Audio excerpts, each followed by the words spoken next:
क्या कभी आपको नीचे झुकते हुए लोअर बैक में शदीद दर्द महसूस हुई? या कभी ज़मीन से कुछ उठाते हुए या कोई भी ऐसी एक्टिविटी जिसमें आपको लोअर बैक पे बेंड करना पड़े, आपको शदीद दर्द महसूस हुई? बिल्कुल एक शार्प सर्टेन पेन का एहसास हुआ? अगर आपका जवाब हाँ है, अगर आपने कभी भी ये सब महसूस किया है, कोई भी एक्टिविटी करते वक्त आपको लोअर बैक में शदीद पेन का एहसास हुआ है, तो ये एक सीरियस साइन है जिसको कभी इग्नोर नहीं करना चाहिए। ये इंडिकेट करता है एक सीरियस इंटरनल इंजरी को। तो आज की इस वीडियो में हम डिस्कस करेंगे वो तमाम वजूहात जिनकी वजह से लोअर बैक पेन होती है। हम डिस्कस करेंगे वो तमाम पॉसिबल रीजंस जिनकी वजह से बेंड होते वक्त कमर में या लोअर बैक में शदीद दर्द होती है। इसके साथ साथ मैं आपसे शेयर करूंगी कुछ ऐसी टिप्स एंड ट्रिक्स जिनको फॉलो करने से आप अपने घर पे ही लोअर बैक पेन को बढ़ने से, इंक्रीज होने से रोक सकते हैं। आज की वीडियो स्टार्ट करने से पहले I would like to thank all of my viewers जिन्होंने इस चैनल को सपोर्ट किया और 1 के सब्सक्राइबर्स तक हम पहुंच सके इतने कम अरसे में। ऐसे ही हमारे चैनल को सपोर्ट करते रहें और इस चैनल के साथ जुड़े रहें। मुझे बहुत अच्छा लगता है जब आपको वीडियोस पसंद आती हैं, आप अपनी रिक्वेस्ट शेयर करते हैं और मैं उस पर वीडियोस बनाती हूँ। सो ऐसे ही हमारे साथ अटैच रहें, इस चैनल को सपोर्ट करते रहें ताकि हम और आगे बढ़ सकें। और अगर आप अभी इस चैनल पे न्यू हैं तो जल्दी से इसको सब्सक्राइब करें और बेल आइकन को भी क्लिक करें ताकि हमारी हर आने वाली वीडियो आप तक पहुंच सके और ये बिल्कुल फ्री है। तो चलिए आज की वीडियो स्टार्ट करते हैं। आज का हमारा टॉपिक है sudden sharp pain in lower back when bending over, यानी नीचे झुकते वक्त लोअर बैक में शदीद दर्द का एहसास होना। हमारी डेली लाइफ में ऐसी बहुत सी एक्टिविटीज़ हैं जिनमें बेंड होना पड़ता है, जैसे कि नीचे फ्लोर से कुछ उठाने के लिए, कोई वेट लिफ्ट करने के लिए, शूज़ पहनने के लिए, ऑफिस वर्क में जब कंप्यूटर यूज़ करते हैं तब भी हमारी लोअर बैक पे नॉर्मल या स्लाइट सी फ्लेक्शन होती है, बेंडिंग होती है। ये हमारी ज़िंदगी का हिस्सा है क्योंकि बहुत सी एक्टिविटीज़ ऐसी हैं जिनमें हमें फॉरवर्ड बेंडिंग करनी पड़ती है या लोअर बैक पे बेंड होना पड़ता है कुछ ना कुछ काम करने के लिए। ये एक नॉर्मल एक्टिविटी है लाइफ की। लेकिन कभी भी आपने ये एक्टिविटीज़ परफॉर्म करते हुए एक शार्प सर्टेन पेन महसूस की हो अपने लोअर बैक में, तो ये इंडिकेट करता है एक सीरियस इंटरनल इंजरी को। इस सीरियस इंटरनल इंजरी को हम स्लिप डिस्क कहते हैं। We also call it as prolapsed intervertebral disc or disc herniation and disc bulge. ये वो तमाम वजूहात हैं, ये वो पॉसिबल रीजंस हैं जिनकी वजह से बेंडिंग में लोअर बैक में पेन आता है। अब बात करते हैं कि स्लिप डिस्क में पेन किस तरह की होती है। इसमें होता क्या है कि जब भी आप फॉरवर्ड बेंडिंग करते हैं या कोई भी ऐसी एक्टिविटी जिसमें आपको बेंड होना पड़े, वो भी लोअर बैक के लेवल पे, तो आपकी जो इफेक्टेड इंटरवर्टेब्रल डिस्क है उस रीजन पे, उस पार्ट पे बहुत शदीद पेन होता है।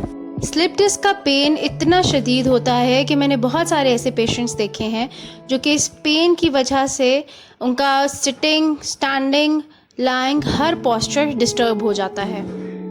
इससे पहले कि हम डिस्कस करें कि ये कंडीशन होती कैसे है, क्यों होती है, हम डिस्कस करेंगे कि स्लिप डिस्क है क्या। तो अब हम बात करेंगे कि स्लिप डिस्क या डिस्क हर्निया ये होता क्या है। हमारा वर्टेब्रल कॉलम बहुत सारी वर्टेब्रल बॉडी से मिलकर बनता है। ये वर्टेब्रल बॉडीज एक दूसरे के ऊपर अलाइंड होती हैं ताकि वर्टेब्रल कॉलम को बना सकें।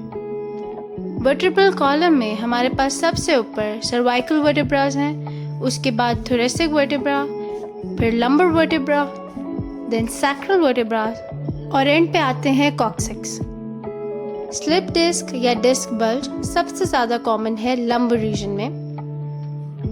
L1, L2, L3, L4 and L5 ये लंबर एरिया के वर्टेब्रास हैं, जिनमें से L4 और L5 ये मोस्ट कॉमन साइट है जहाँ पे डिस्क बल्ज या डिस्क हर्निया होता है।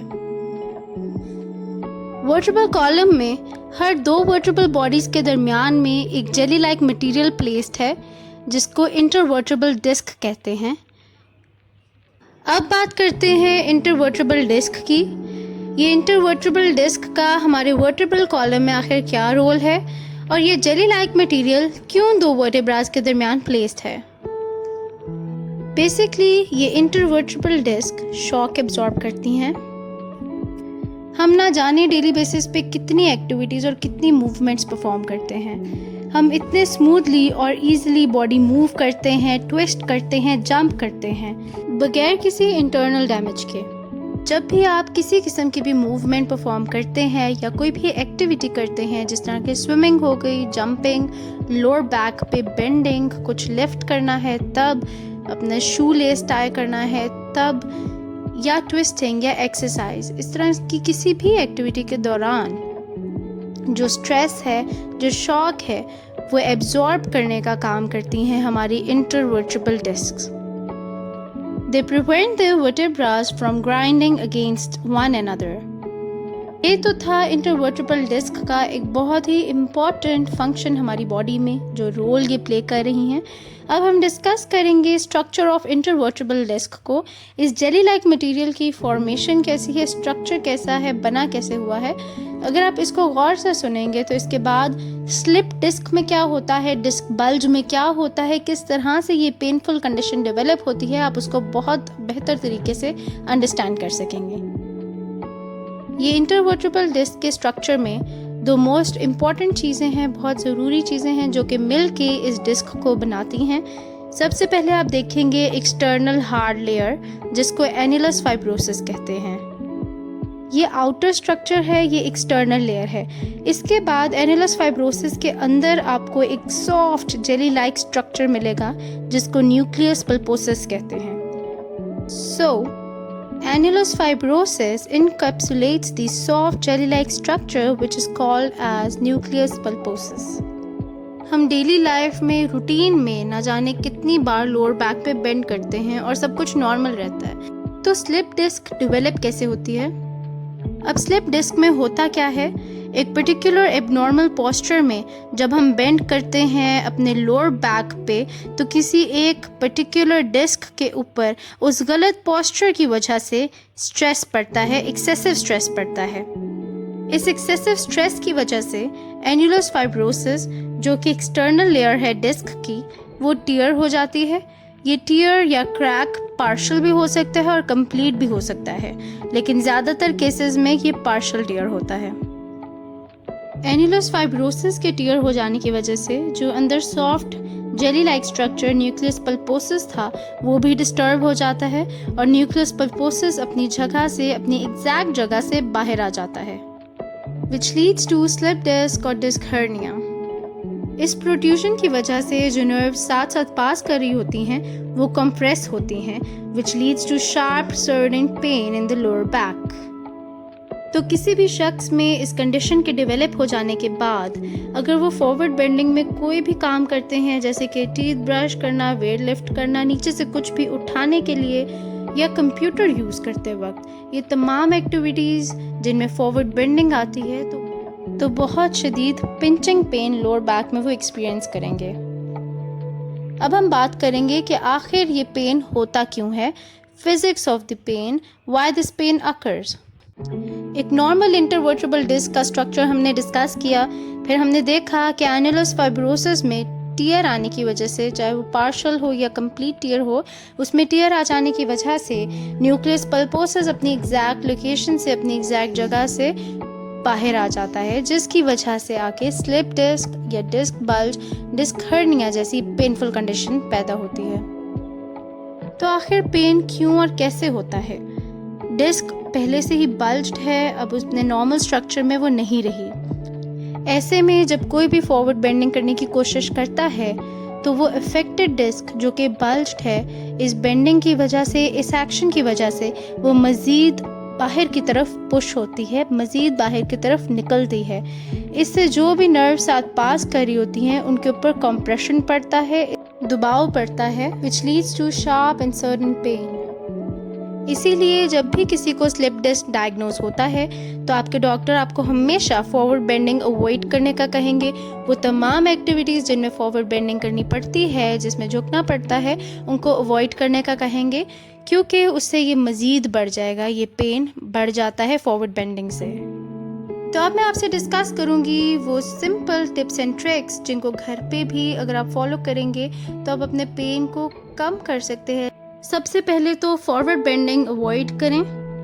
तो अब आप सोच रहे होंगे कि ऐसी बहुत सारी एक्टिविटीज़ हैं जिनको करने के लिए हमें फॉरवर्ड बेंडिंग करनी पड़ती है, तो क्या किया जाए।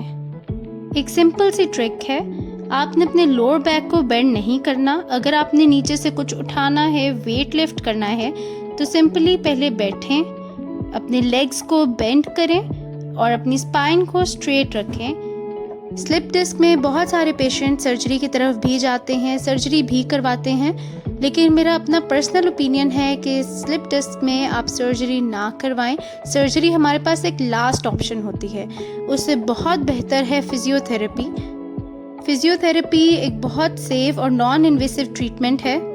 स्लिप डिस्क के बहुत सारे पेशेंट्स फिजियोथेरेपी से ठीक हुए हैं। उनकी कंडीशन जो कि बहुत क्रोनिक होती हैं, वो फिजियोथेरेपी से रिवर्स हुई हैं। इसमें ज़रूरी है कि आप कंसिस्टेंट रहें अपने डॉक्टर के साथ। जो एक्सरसाइजेज, जो ट्रीटमेंट प्रोटोकॉल वो आपको बताते हैं, उनको फॉलो करें।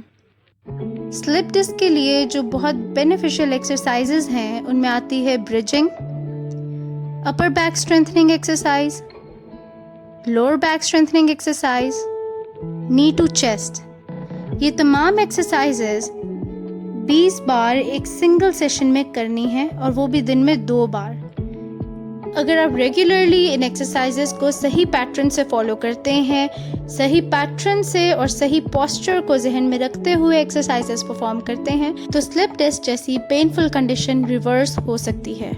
इसके साथ साथ आप लें लंबर सपोर्ट कुशन, जो कि सिटिंग पोजीशन को आपके लिए कंफर्टेबल बनाएगा, और लंबर सपोर्ट बेल्ट लें जो कि आपके लंबर स्पाइन को कंफर्ट प्रोवाइड करेगी और लंबर कर्व को भी इम्प्रूव करेगी। नेक्स्ट वीडियो में मैं आपको दिखाऊंगी 6 best exercises for lower back pain due to slip disc और डिस्क बल्ज। तो वो 6 बेस्ट एक्सरसाइजेज जो कि डिस्क बल्ज जैसी या स्लिप डिस्क जैसी पेनफुल कंडीशंस में करवाई जाती हैं और बहुत इफेक्टिव हैं, नेक्स्ट वीडियो में मैं आपसे वो शेयर करूंगी। So stay connected with us. I hope आपको आज की ये वीडियो अच्छी लगी होगी। आप सब ने इस कंडीशन के बारे में कुछ ना कुछ सीखा। बहुत सारे लोग इस पेनफुल कंडीशन से, डिस्क बल्ज से या स्लिप डिस्क से सफ़र कर रहे हैं। उन सबको ये फॉरवर्ड करें वीडियो, ताकि वो भी इसके बारे में जान सकें और अपने ट्रीटमेंट के लिए कुछ बेहतर सोच सकें। 6 बेस्ट एक्सरसाइजेज जो कि स्लिप डिस्क के लिए करवाई जाती हैं, उनको जानने के लिए इस चैनल के साथ कनेक्टेड रहिए, because I will be back with another video. Stay connected to this channel.